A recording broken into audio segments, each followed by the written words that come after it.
नमस्कार दोस्तों, स्वागत है आप सभी का आपके अपने चैनल गणित मंत्रा में। दोस्तों, आज के इस वीडियो में मैं आप सभी को भाग विधि से एचसीएफ कैसे ज्ञात किया जाता है बहुत ही सिंपल तरीका से सिखाने वाला हूं। अगर आप इंटरेस्टेड है कि एचसीएफ आपको सीखना है भाग विधि के द्वारा, तो आप वीडियो को शुरू से अंत तक देख सकते हैं। मैं आपको बता दूं कि एचसीएफ क्या होता है, उसका पूरा फुल फॉर्म समझेंगे। एचसीएफ का मतलब क्या होता है और भाग विधि से कैसे एचसीएफ को स्टेप बाय स्टेप बनाया जाता है। मैं आपको इतने वादे के साथ कहता हूं कि अगर वीडियो आप शुरू से अंत तक सिर्फ देख लेते हैं तो एचसीएफ बनाने में आपको कहीं पे कोई दिक्कत नहीं आने वाला। अगर आप इंटरेस्टेड है एचसीएफ सीखने के लिए, मास्टर सीखने के लिए, तो वीडियो को शुरू से अंत तक जरूर देखिएगा। तो चलिए आज की इस क्लास को हम शुरू करते हैं। तो चलिए आइए, आज की इस क्लास में मैं आपको एचसीएफ सिखाने वाला हूं। तो सबसे पहले एचसीएफ का कुछ बेसिक चीजों को समझते हैं। जैसे एचसीएफ देखिए, एचसीएफ यही है मेरे दोस्त एचसीएफ। इसका एच का मतलब होता है हाईएस्ट, हाईएस्ट। सी से होता है कॉमन, इसका मतलब हम फुल फॉर्म देके कॉमन। और एफ से आपका होता है फैक्टर, ठीक है। हाईएस्ट कॉमन फैक्टर, एच से हाईएस्ट, सी से कॉमन, एफ से फैक्टर। हिंदी में बात किया जाए तो इसे महत्तम समापवर्तक बोला जाता है। महत्तम समापवर्तक, महत्तम समापवर्तक। अगर इसका जैसे एचसीएफ को शॉर्ट फॉर्म में लिख रहे हैं, उसी तरीके से अगर इसको हिंदी में लिखा जाए तो मस्सा बोला जाता है। इतना इसका बेसिक चीजें होता है। जैसे एचसीएफ का फुल फॉर्म हाईएस्ट, सी से कॉमन, एफ से फैक्टर, मतलब हिंदी में बोले तो महत्तम समापवर्तक होता है, राइट। उसके बाद मस्सा, महत्तम को आप मस्सा भी बोल सकते हैं हिंदी में। अब देखिए मस्सा होता क्या है, सीधा सीधी मस्सा कहे तो मस्सा वैसा संख्या होता है। अब दो या दो से अधिक संख्या का मस्सा निकाले तो मस्सा वैसा कॉमन नंबर होता है जो उस दोनों नंबर को काट दे। जैसे मैं बोलूं कि जैसे 6 और 4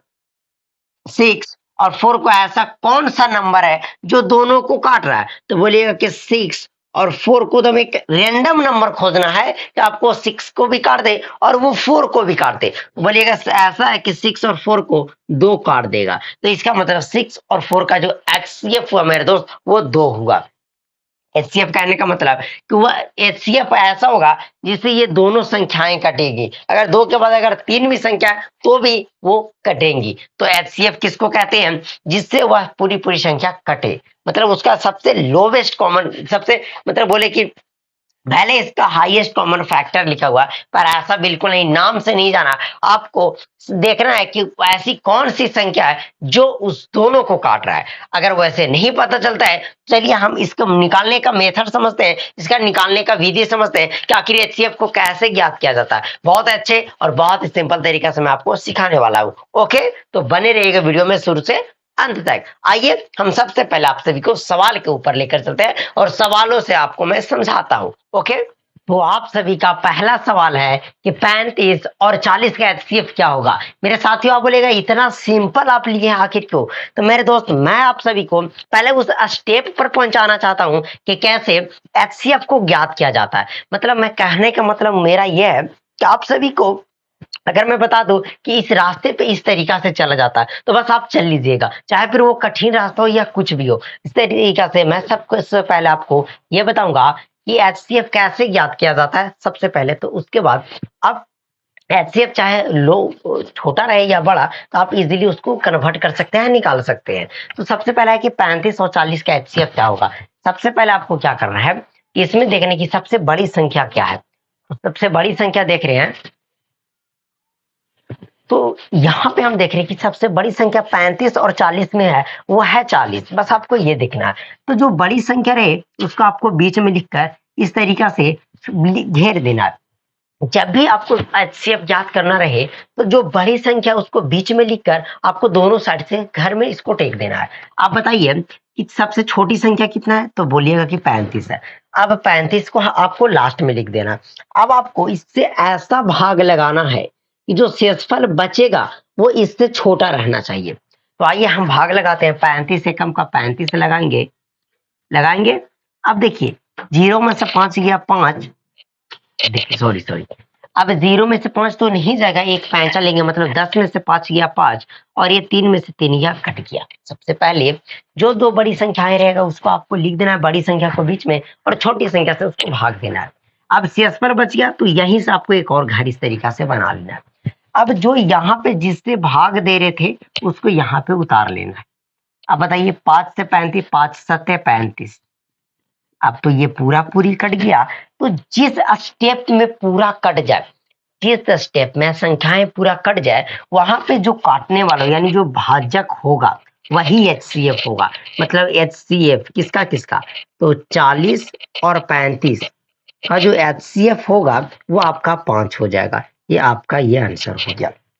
सबसे पहले हम क्या किए, जो बड़ी संख्या है तो बड़ी संख्या में छोटी संख्या से भाग देते जाना है जब तक कि पूरा कट ना जाए। जो कट जाए उसको आपको जहां पे जिस स्टेप में कट जाए वही उसका HCF हो जाता है। अब काटना किस तरीका से, जो शेषफल बचेगा उससे ही आपको काटते हुए चलना है। चलिए हम दूसरे एग्जाम्पल लेते हैं, उससे मैं आपको समझाता हूँ और अच्छे तरीका से। ओके,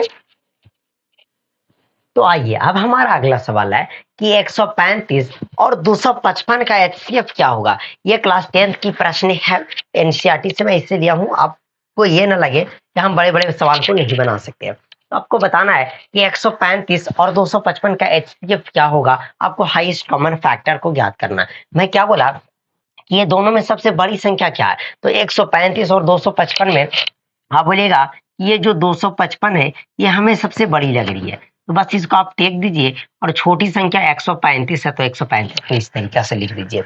जो बड़ी संख्या उसको बीच में लिखकर छोटी संख्या से भाग देना है। अब आप ये बताइए कि 135 को कितना बार में लगाएं कि 255 आ जाए या 255 से कम आए। ज्यादा नहीं आना चाहिए, 255 आया 255 से कम आना चाहिए चलेगा। तो बोलिएगा कि एक बार में, अगर दो बार में लगाएंगे तो 135 दूना का 270 हो जाएगा, तो हम एक बार में लगाएंगे तो ये आपका 135 आ गया। अब यहां से आप घटा लीजिए, 5 में से 5 जाएगा 0, 5 में से 3 जाएगा आपका 2, अब 2 में से 1 गया 1, यानी 120 बचेगा। सबसे पहले क्या किए, ध्यान से समझिएगा कि बड़ी संख्याओं को बीच में लिखकर छोटे संख्या से भाग दिया। हमें HCF निकालना था 255 और 135 का। 255 बड़ा था तो उससे हम छोटी संख्या से उसमें भाग दे दिए, तो आपका शेषफल बचा 120। फिर इसको यहां से आपको एक घर इस तरीके से बनाकर इसको टेक लेना है। फिर जिससे ऊपर में भाग दे रहे तो उसको यहाँ लिख देना है। आप बताइए अब 120 को कितना बार में लगाएं कि 135 आ जाए। 135 से कम है, ज्यादा नहीं आना चाहिए, तो दो बार में लगाएंगे तो 240 हो जाएगा। मतलब एक बार में हम लगा सकते हैं 120 ही होगा। घटेगा, 5 में से 0 गया 5, अब यहाँ 3 में से 2 गया 1 और 1 में से 1 गया कट गया। अब इसको हम फिर यहाँ से लेंगे, फिर यहाँ से जो शेषफल बचा उसको घर बना देना है, और जिससे भाग दे रहे थे उसको उतार लेना है। अब ये कितना बार में लगेगा, तब 15 15 चौके 60, यानी 15 8 20 से आपका 15 का टेबल में 8 बार में या 120 आपका आ जाएगा 15 8 20 से। अब ये तो पूरा कट गया, मतलब कि जिस स्टेप में कट जाए तो जो काटने वाला है वही HCF हो जाएगा। हम यहाँ पे लिखेंगे HCF किसका किसका, तो 255। आप चाहे तो पहले 135 भी लिख सकते हैं और 135। तो बताइए कि 255 और 135 का HCF क्या होगा, तो ये 15 बार में लास्ट कटा तो ये 15 आपका HCF हो जाएगा। बस इतना आपको करना है। हमने क्या किया कि सबसे पहले HCF ज्ञात करने के लिए जो बड़ी संख्याएं हैं, बड़ी संख्या को बीच में लिखना है और छोटी संख्या से भाग आपको देते हुए चलना है। उसके बाद जो लास्ट में जिस स्टेप में कट जाए उसको देखना है कि कौन सी संख्या इसको काटा है, वही उसका HCF हो जाएगा। चलिए हम उम्मीद करते हैं आपको HCF ज्ञात करना आ गया। चलिए मिलते हैं हम आपसे अगले वीडियो में किसी और सुनहरे टॉपिक के साथ। जब तक के लिए जय हिंद जय भारत।